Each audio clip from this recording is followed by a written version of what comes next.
They say that money problems really aren't about the money. It's about the money, but it's not about the money. And I didn't really believe that, or I didn't understand that until this morning when I woke up and I had more in my bank account than I've had in months, and I still felt like there wasn't enough. My name is Gerald and I am money drunk. And this is the paradox of money, that I can wake up with $100 in my account, $1,000 in my bank account, $1 million in my bank account. I can wake up with that much money. And if I don't have clarity on exactly how much money is coming in and how much money is going out, then it will never feel like there's enough. And so that's why it's so easy to be able to overspend no matter how much money you make.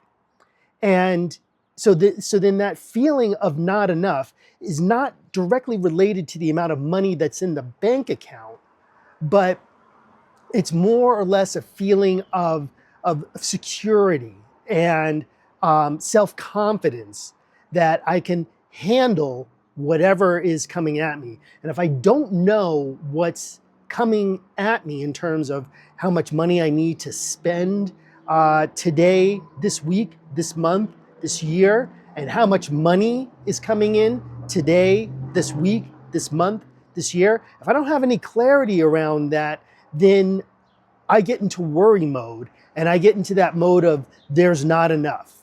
Because if I don't keep my eye on what's going on, what my reality is, if I don't have clarity around that, then I'll never have that belief, that feeling that there is enough. So let me talk about what belief does with that good news. So I may get that, good news of, hey, I just got paid, or, this is really concrete. Yesterday I was able to pay my back rent, and I was able to pay the first of the month's rent. So I am clear with rent for the month. It's the beginning of the month. It is May 8th here.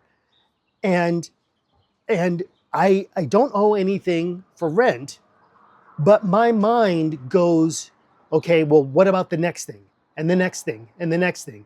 There's the electricity bill. There is the car payment. There's, what I want to do for my son. The list goes on and on and on.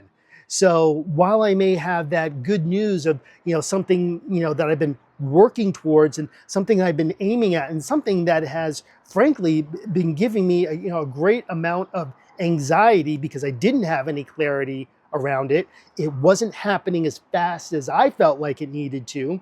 Yes, I was in communication with my property management company, and they knew exactly what was going on, but that fear and anxiety was still building up in my brain. So even though I had that great news yesterday, even though that I was able to pay my bill essentially on time and get caught up with my bill, my brain goes on to the next thing, the next thing, and the next thing, and the next thing. Whew. So, what's the practice? What can I practice today? What can I implement today that can turn down the noise on that anxiety? Because, I still woke up with that shame and blaming myself for all the things that I didn't get done yesterday. Yeah, I paid my rent. That's great, Gerald. But what about all these other problems? Yeah, I'm sober today. That's great, Gerald. But what about all these other problems?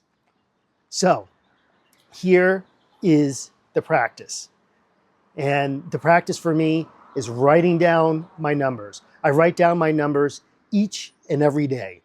That is the number one thing that I can do. I can have clarity around exactly how much money I'm spending and around how much money is coming in, my income and my expenses. And I keep a spreadsheet, so I have a tally of exactly how much I am bringing in terms of income and how much I'm spending in terms of the expenses that I know that are coming up for this month. So that's the first thing, is writing down those numbers. The second thing I can do is I can reach out to other people. I reach out to other people that are in my inner circle. I reach out to my sponsor. I reach out to a couple of other people that are in my inner circle, and I can create a spending plan. So, given how much money I have in the bank, given how much money I know is coming in, and these expenses that are still overdue, that are outstanding, I can come up with a plan on how to handle those things. And again, this may not go exactly the way that I want it to go, and this may not happen as fast as I want it to happen, because I don't have all of the resources that I need in order to make it happen. But I can start to take deliberate action. I can take deliberate action.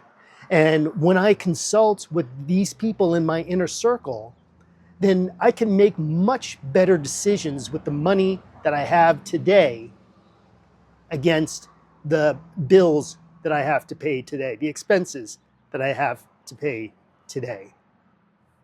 And by realizing that I can't rely on my own thinking gets me into this mess, okay? And when I can rely on people outside of me, outside of my brain, people that I trust, people that have been in my same situation as before, I can begin to rely upon them. And through relying upon them and between having clarity with my numbers and trusting in the process, trusting in the process, trusting in life, trusting in a power greater than myself, then I can take that next right action for me. Maybe it's to put more money in the bank. Maybe it's to pay this bill over here. Maybe it's to put $200 towards this thing over here. Whatever it is, we can decide on it together. And you may be asking yourself, well, hey, Gerald, that's great for you, but it still sounds like things are a little messed up in your world. And oh, by the way, I don't have that sort of inner circle for myself. So no problem, no worries. Go ahead and click that link down below in the description down there. That's to book a free call with me. And I'm not going to give you any sort of financial advice. I'm not a financial advisor, not your sponsor or anything like that. But at the same time, I might be able to help you identify what's the next right action for you. What is the next thing that you can do for yourself? Maybe it's as simple as writing down your numbers.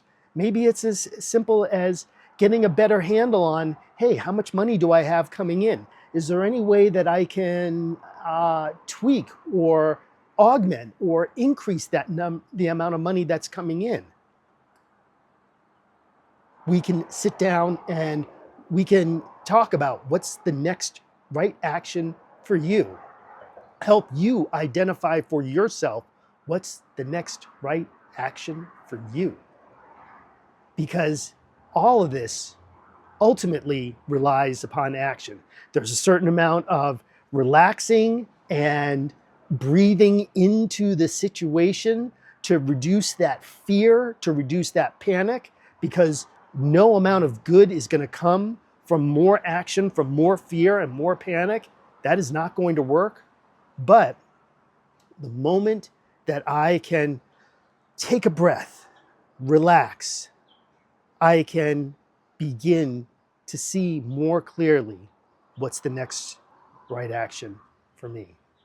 So if any of this resonates with you, if you have the same sorts of fears around money, if you are trying to change your relationship with money, then go ahead and hit the subscribe button and like this video. I'd love to, again, continue this conversation as I continue to get money sober. And watch this next video over here, where I talk about something that has been plaguing me my entire adult life. And I didn't know the reason why until now.